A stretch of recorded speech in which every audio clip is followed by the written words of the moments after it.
გამარჯობა, მოგესალმებით. აქ ჰუბერტი გესაუბრებათ ის ხუნდიდა. დღეს მაქვს სიამოვნება, წარმოგიდგინოთ სერიის სატყუარა, რომელიც არის. ვიცდებთ. რამდენიმე ხნის წინ ჩვენს არხზე შეგეძლოთ ენახათ ვიდეოთან ერთად, რომელმაც დებიუტი ახლახანს, გასული სეზონის შემოდგომაზე შედგა. აქ ნახავთ მოლს ამ ვიდეოზე. თუ ჯერ არ გინახავთ, გულწრფელად გეპატიჟებით.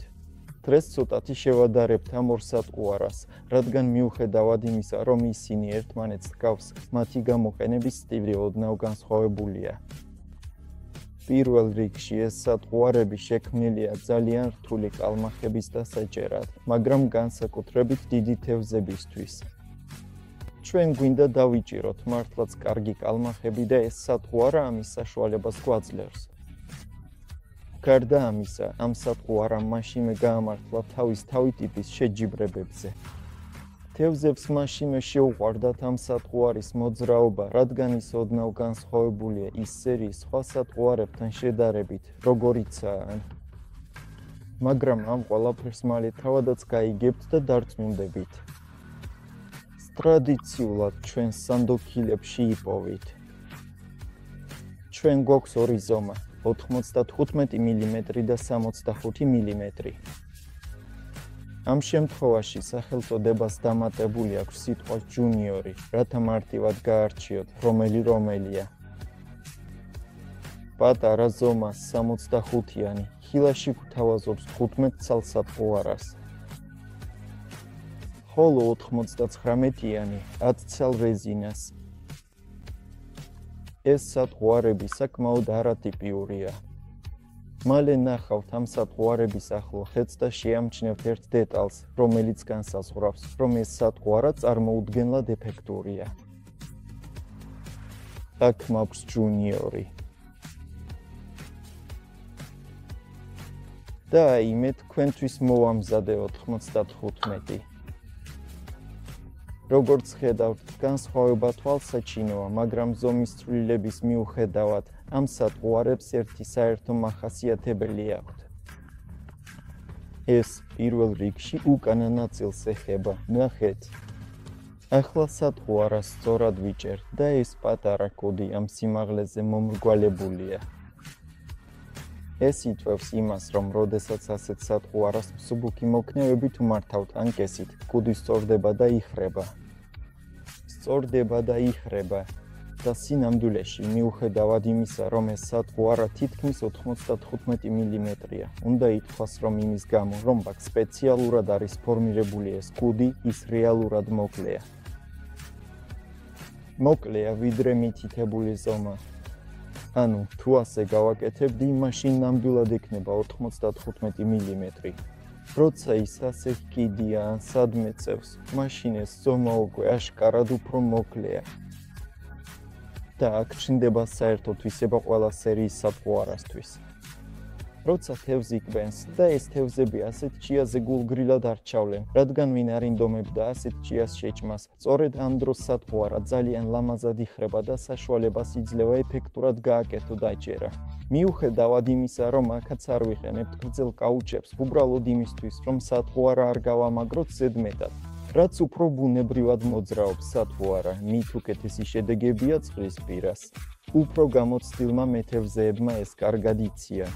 ვინც ახლა იწყებთ ცდებს კალმახს თევზაობაში, იცოდეთ, რომ აქ არ არის საჭირო კაუჩის ნახევარი სიგრძის სატყუარაზე გამოყენება, რადგან ასე უბრალოდ მის მოძრაობას გაანადგურებთ.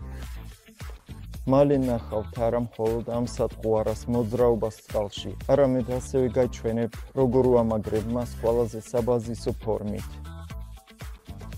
მაგრამ თავიდანვე ნახეთ, როგორი საოცრად ელასტიკურია ეს სატყუარა და რაც ყველაზე მაგარია. გავწელე ის დაახლოებით 30 სანტიმეტრზე მეტზე და მან სრულიად დაუზიანებლად დაუბრუნა პირვანდელი ფორმა. ამ თვისების წყალობით ეს სატყუარა ბევრ თევზს გაუძლებს. ეს არ არის ისე, რომ ერთი თევზი და ერთი სატყო არა, არამედ რეალურად მე შემიძლია ასეთი თევზაობისას ზედიზე 7-8 თევზი დავიჭირო უპრობლემოდ დროის დაკარგვის გარეშე. უბრალოდ გავაგრძელო იმ ადგილას თევზაობა, სადაც იმ მომენტში ვიმყოფები. ის ასაწყობად ტრადიციულად ვიყენებ ვოლფრამის თავებს უკბეჭო კაუჭებზე. ეს ვოლფრამის თავები განსაკუთრებით კარგად მუშაობს ის შემთხვევაში. ეს სატყო არა შედარებით თხელია. ასევე ვიყენებთ ოდნავ ვიწრო კაუჭებს, განსაკუთრებით მუხლის სკალის ნაწილში, რათა სატყო არა ლამაზად იყოს წარმოდგენილი, მაგრამ ყველაზე მთავარი ისაა, რომ თევზი კარგად და საიმედოდ დაიჭიროს. მაგრამ რაც მთავარია, ვოლფრამი არ გამოირჩევა ზედმეტად იმ სატყუარაზე, რომელსაც ჩვენ ვაჩვენებთ.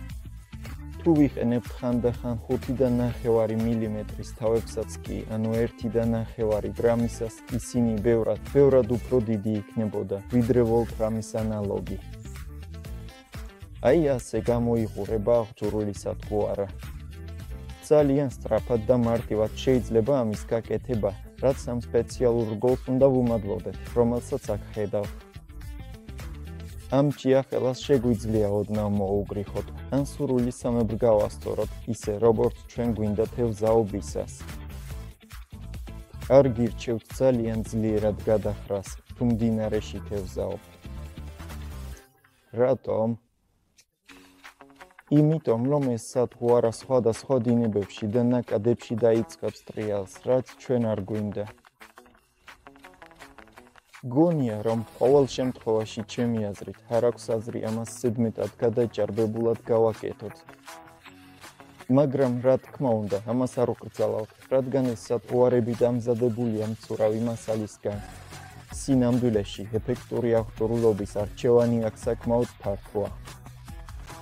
ამ ჩანაწერისთვის სპეციალურად მოვამზადე პატარა ქილა სხვადასხვა ფლექსებით და რაც კარგია, აქ ნამდვილად სხვადასხვა ფერის ნაზავი მაქვს. აქ არის ჩემი ერთ-ერთი ფავორიტი, ანუ ეს ფერები, მიუხედავად იმისა, რომ მრავალფეროვანია და სხვადასხვა ელფერია, ერთმანეთს არ აყრიან ფერს, რაც ძალიან გამოსადეგია, რადგან ხშირად როცა მდინარესთან მივდივარ, მაქვს სპეციალური ქამარი ხუთით, სადაც პირდაპირ ამ მოდელის სხვადასხვა ელფერს და წლის პირას მივდივარ უშიშრად, რომ სადმე ერთმანეთს ფერს არ აყრიან. შემდეგ ისაკითხი ისაა, რომ აქ გვაქვს ორი ზომა, რათა უკეთ შეუსაბამოთ იმ თევზების საჭიროებებს, რომელთა დაჭერასაც ვგეგმავთ. ასეთი ფლექსი არ დავმალავ, უფრო ხშირად მაცვია მაშინ, როცა დიდ თევზებზე ვნადირობ, თუმცა ეს არ ნიშნავს, რომ ეს სატყო არა უპრობლემოდ არ ჭამენ საკმაოდ პატარა კალმახებიც, თუნდაც 30 სანტიმეტრიანები. ასეთი პატარა ფლექსით აუცილებლად აქტიურად ვიჭერ ერთად მატეუშთან, ან ტომეკ პოტკულთან პოლონეთის გრან-პრიზე, რომელიც უკვე დიდი ნაბიჯებით მოახლოვდება ამ წლის გაზაფხულის დასაწყისში. და ფლექს ისევე როგორც სერიის სხვა სატყუარებს იპოვით უსუნ ვერსიაში, ასევე ყველის ნიურისა და კრილის არომატით. კარგი და აქ უკვე გვაქვს და როგორც ხედავთ, ეს სატყუარები სრულად არ შეესაბამება იმ ზომებს, რომლებიც მათ შეფუთვებზეა მითითებული, რადგან ამ სატყუარებს, როგორც უკვე ვახსენე, აქვთ დამახასიათებელი მოღუნლობა კუდის არეში. მაგრამ ყველაზე მეტად შეხედეთ, რა ლამაზად იჩიმება და ადვილად უბრუნდება პირვანდელ ფორმას. იგივეა თანაც. ასევე საოცრად ელასტიური და გამძლე სატყუარა, რომელიც იდეალურია კალმახის, ქორჭილას და სხვა თევზების დასაჭერად. ახლა კი ვნახოთ, როგორ იქცევიან ეს სატყუარები წყალში. თითოეული სატყუარა განსხვავებული ფორმის, ფერისა და მასალისა, რაც განსაზღვრავს მის მოძრაობას და მიმზიდველობას თევზებისთვის. როდესაც სატყუარას წყალში ვაგდებთ, მისი მოძრაობა შეიძლება იყოს ნელი, სწრაფი, ტალღოვანი ან მოულოდნელი, რაც დამოკიდებულია მის კონსტრუქციასა და გამოყენების ტექნიკაზე. ზოგი სატყუარა წყლის ზედაპირზე ცურავს, ზოგი კი სიღრმეში იძირება და იქ იწყებს მოძრაობას. დაკვირვება ამ პროცესზე საშუალებას გვაძლევს გავიგოთ, რომელსაც უარა უფრო ეფექტურად მიიზიდათ ხელს კონკრეტულ პირობებში. მოდით, ერთად დავაკვირდეთ, როგორც ურავენ, ფრიალებენ ან ერთხევიან ეს საფუარები წყლის ზედაპირზე და სიღრმეში, რათა უკეთ შევარჩიოთ მომავალი თევზაობითი. მოკლედ, ეს იყო ყველაფერი ამ ეპიზოდისთვის. იმედი მაქვს, რომ მოგეწონათ. ერთი სათუარა, ორი ზომა და ბევრი თევზის სახეობა, რომლის დაჭერაც უფრო ეფექტურად შეგვიძლია სწორედ ამ სათუარების წყალობით. ამავე ადგილიდან მინდა მოგიწვიოთ, რომ მოგხვდეთ ზე და ასევე ზე. დამატებით, თუ მეტი ინფორმაცია გჭირდებათ ჩვენი სათუარების შესახებ, მაგალითად, რომელი ზომის გაუჭერს ვიყენებთ კონკრეტული მოდელისა და ზომისთვის, აუცილებლად ეწვიეთ ვებგვერდს. იქ ნახავთ ჩვენს მიმდინარე კატალოგს, სადაც დეტალურად არის აღწერილი, რა და როგორ შეიძლება ერთმანეთს შეუთავსოთ. მოგვიანებით შევხვდებით შემდეგ ვიდეოში.